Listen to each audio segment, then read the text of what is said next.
நம்ம கடவுளை பார்க்கணுன்னா கோயிலுக்கு போகிறோம். அதே மாதிரி ஒரு படம் பார்க்கணுன்னா தியேட்டர் போய் தானேங்க ஆகணும். ஆமாங்க, ஜூலை 7th எல்லா தியேட்டரும் தமிழ்நாடு ஃபுல்லாக அப்படி ஓப்பன் ஆகுது. இப்போ அந்த 4 நாளாக என்ன நடந்துச்சு, எதனால் இந்த தியேட்டர் க்ளோஸ் ஆச்சு அப்படிங்கிறது நம்ம பார்க்கும்போது என்டர்டெயின்மெண்ட் டேக்ஸ் அதோட ஜிஎஸ்டி அப்படிங்கிற ஒரு விஷயம் டேக்ஸ் அப்படியே டாமினேட் பண்ணிட்டு இருந்துச்சு. இப்போது அந்த என்டர்டெயின்மெண்ட் டேக்ஸுங்கிற விஷயம் ஒரு மாதத்துக்கு இல்லை அப்படிங்கிறது நேற்று கவர்மெண்ட் ஸ்டேட் கவர்மெண்ட் அனௌன்ஸ் பண்ணி இருந்தாங்க. இன்னையிலேருந்து அதாவது ஜூலை 7th எல்லா தியேட்டர்ஸும் தமிழ்நாடு ஃபுல்லாக ஓப்பன் ஆகுது. ஸோ அந்த 4 நாளைக்கு அப்புறம் தியேட்டர் ஓப்பன் ஆகிறத பற்றி பப்ளிக் எப்படி ஃபீல் பண்ணுறாங்க, அது மட்டும் இல்லாமல் இந்த டிக்கெட் ப்ரைஸ் ஹைக் அப்படிங்கிற விஷயத்த பப்ளிக் எப்படி பார்க்குறாங்க, தொடர்ந்து உள்ள கேஃபிடேரியாவில் டேக்ஸ் என்ன மாதிரியான விஷயங்கள் ஆடப் ஆகியிருக்கு அப்படிங்கிற ஒரு செக்மெண்ட் தான் இப்போ நாங்கள் பார்க்க போகிறோம். டேக்ஸ் கட்டுறோம்னா அது திரும்ப எங்களுக்கே தான் வரணும். அது சரியான ப்ராப்பர் வேஸில் வர்றது கிடையாது. ஸோ அது வந்துச்சுன்னா கண்டிப்பாக இந்தியா ஒரு வெல் செட்டில்டு கண்ட்ரியாக மாறதுக்கு சான்ஸ் இருக்குது. பட் ஆனால் இப்போ இருக்கிற பொலிட்டீஷியன்ஸ் கவர்மெண்ட் அது பண்ணுறது கிடையாது. எவ்வளோ தான் இப்போ சேலரி பீப்புளே டேக்ஸ் கட்டிகிட்டே இருப்பாங்க. இப்போ எல்லாத்தையும் கொண்டு வராரு. பட் ஏற்ற மாதிரி ஃபீட்பேக்கு விஷயம் அவர் பண்ணால் இவ்வளோ கஷ்டப்படுறதும் சரி, இவ்வளோ ஸ்டெப்ஸ் எடுக்கிறதும் ஒரு பலன் கிடைக்கும். இப்போ இருக்கிற கண்டிஷனில் நம்ம தேவையில்லாத எதுக்கெல்லாமோ செலவு பண்ணுறோம். வீக்லி ஒன்ஸு ஸ்ட்ரெஸ் லீவு ஒரு 10 ரூபா கூட கொடுத்தா என்ன, ஒரு சைடு பரவாயில்ல. எப்போவுமா டெய்லி வந்தால் படம் பார்க்குறோம், எப்போவாது வர்றதுக்கு பரவாயில்ல. இன்றைக்கி என்ன படத்துக்கு வந்துருக்கீங்க? ஸ்பைடர்மேனுக்காக வந்துருக்கீங்க. ஸோ இன்னொரு எக்ஸ்பெக்டேஷன் இருக்குது, ரொம்ப நாளைக்கு அப்புறம் தியேட்டருக்குள்ளே உள்ளே போகிறீங்க. ஆக்சுவலாக எக்ஸ்பெக்டேஷனோட டிக்கெட் ப்ரைஸ் பார்த்தா எங்களுக்கு ரொம்ப சர்ப்ரைஸாக இருந்தது. இப்போ நார்மல் சத்யம் தேட்டர் எல்லாமே எம்என்சி தேட்டரில் கிட்டத்தட்ட 220 வருது. இது கிட்டத்தட்ட பார்த்திங்கன்னா பெங்களூரோட அதிகமாக வருது. சென்னை பீப்புள் அவ்வளோ அஃபோர்ட் பண்ணுவாங்களான்னு தெரியல. இட்ஸ் ரொம்ப கஷ்டம் தான் எல்லாருக்குமே, ப்ரொடக்ஷன் டீம் எல்லாருக்குமே ரொம்ப கஷ்டம். ஆக்சுவலாக இந்த தேட்டரில் பார்த்தீங்கன்னா ஓரளவுக்கு நார்மலாக தான் வருது, 130 வருது. ஓகே, கடுப்பாக இருக்குது. நான் இவ்வளோ ரேட்லாம் போட்டேன். இதில் உள்ள ஸ்நாக்ஸுக்கு வெறும் பாப்கார்னுக்கு 5 ரூபா பாக்கெட்டு 50 ரூபான்னு விற்பானுங்க ஏற்கனவே தேட்டரில். இதில் தனியாக ஜிஎஸ்டி டேக்ஸ் போடுவானுங்க. இப்போ ஃபேமிலியாக வராங்கன்னு வச்சுக்கோங்களேன், 100 ருபீஸ்னா இப்போ டிக்கெட் இன்க்ரீஸ் ஆகிடுச்சுன்னா ஒரு ஃபேமிலியாக வரவங்க மந்த்லி இப்போ 2 டைம் 3 டைம் வராங்கன்னா 1 டைம் தான் வருவாங்க. அவங்களுக்கு அதெல்லாம் கொஞ்சம் மிடில் கிளாஸ்லாம் கொஞ்சம் கஷ்டமாக இருக்கும். அதெல்லாம் இந்த ஜிஎஸ்டி இந்த டேக்ஸ் எல்லாமே எதுக்காக பண்ணாங்கன்னு தெரியல.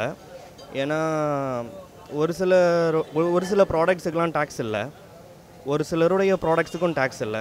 அப்படின்னா இது யாருக்காக இனிஷியேட் பண்ண வரினே தெரியல. யார்கிட்ட இருந்து வாங்கணுங்கிற ஒரு மோட்டிவில் இருக்காங்கன்னே எனக்கு புரியல. அனாவசியமான இந்த டேக்ஸ் முறைகள் எல்லாம் தேவையில்லாத ஒரு விஷயந்தான். அண்ட் இங்கேயும் அண்ட் மக்களும் என்ன கவர்மெண்ட் சொல்கிறது தான் இவங்களும் கேட்டாங்க முடியும். இவங்க ஒன்றும் தனி கவர்மெண்ட் கிடையாது, இல்லை தேட்டர் எல்லாமே. ஸோ ஆட்சி அப்படி இருந்ததுன்னா இங்கேயும் அப்படி தான் இருக்கும். 4 நாளைக்கு அப்புறம் தியேட்டர்ஸ் ஓப்பன் ஆகிருக்கு. இப்போ இதை பற்றி என்ன நினைக்கிறீங்க? நான் வார ரசிக்கிறேன் போ, வெறித்தனமாக ரசிக்கேன்னு.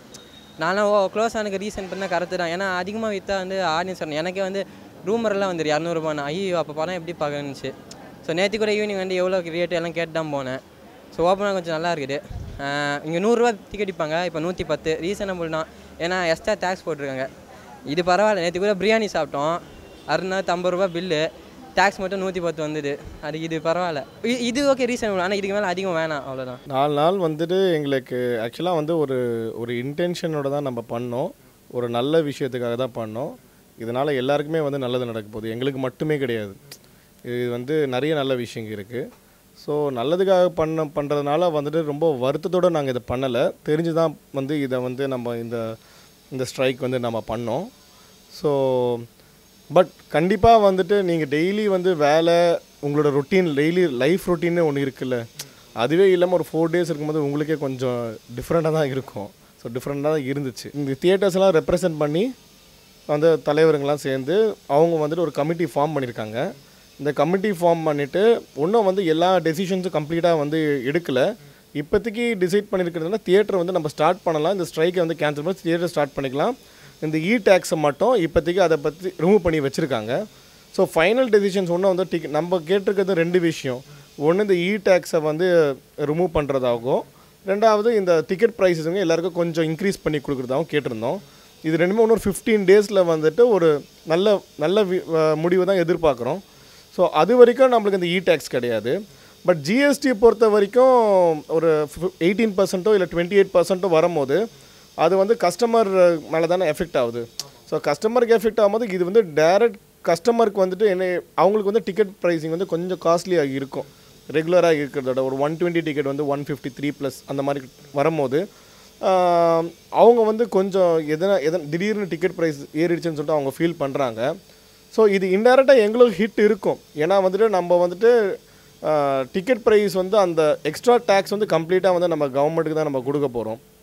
ஸோ எங்களோட டிக்கெட் ப்ரைஸ் இன்க்ரீஸ் ஆகல, அதே டிக்கெட் ப்ரைஸ் தான் இருக்குது. இமீடியட் எஃபெக்ட் இருக்க தான் போகுது, கொஞ்சம் சேல் குறைய தான் போகுது. பட் அது லாங் ரன் வந்துட்டு இது ஒன்றும் பண்ண முடியாதுன்னு சொல்லிட்டு எல்லாரும் அடாப்ட் ஆகிட்டு இருக்காங்களான்னு சொல்லிட்டு நம்ம ஃப்யூச்சரில் தான் பார்க்கணும். We can see it now. Sir firstly இப்போ வந்து இந்த டேக்ஸ் இம்போஷன் இப்போ உள்ளே வந்தனால உங்கள் ஒர்க்கர்ஸ், உங்கள் தேட்டரில் உள்ள ஒர்க்கர்ஸ் அவங்க எந்த அளவுக்கு பாதிக்கப்படுறாங்க? ஃபர்ஸ்ட்லி வந்து டிராஸ்டிக்காக ஹிட் ஆகிறது வந்து தியேட்டர்ஸ் அண்ட் எம்ப்ளாயீஸ் இதை சார்ந்தவங்க தான். பட் வந்து இது இப்படியே போச்சுன்னா இந்த செகண்ட் திங் வந்து டிஸ்ட்ரிபியூட்டர்ஸ் அஃபெக்ட் ஆவாங்க, அப்புறம் ப்ரொடியூசர்ஸ் அஃபெக்ட் ஆவாங்க, shootings might get stall. So இது வந்து ஒரு செயின் ரியாக்ஷன் மாதிரி தான் நடக்கும். ஸோ இங்கே ஆரம்பிக்கிறது வந்து பெருசாக தான் போய் முடியும். அந்தளவுக்கு போகாமல் இருக்கணும். ஏன்னா இது வந்து ரொம்ப பெரிய industry. Almost 10 to 12 lakhs people are depending on this industry.